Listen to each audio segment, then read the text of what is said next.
Whaling செய்யும் போது கல்லூரி மாணவிகள் வந்த இருசக்கர வாகனத்தின் மீது மோதியதில் படுகாயமடைந்த மாணவி மருத்துவமனையில் சிகிச்சை பெற்று வருகிறார். திருவாரூர் மாவட்டம் புலிவளம் திருவிக நகர் பகுதியைச் சேர்ந்த பஷீர் என்பவரது மகன் கோதர் மைதீன்.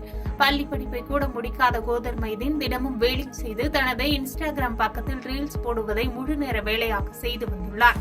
இந்த நிலையில் கங்கலாஞ்சேரி பகுதியைச் சேர்ந்த ஆர்த்தி அவரது தங்கை அர்ச்சனா இருவரும் இருசக்கர வாகனத்தில் வேலங்குடி சாலையில் வந்து கொண்டிருந்தனர்.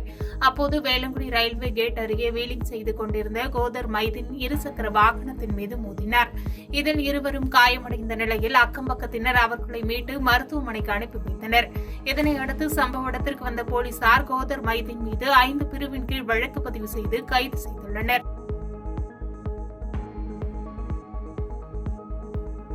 பாதகம் செய்பவரை கண்டால் நாம் பயங்கொள்ளலாகாது பாப்பா. மோதி மிதித்து விடு பாப்பா, அவர் முகத்தில் உமிழ்ந்து விடு பாப்பா.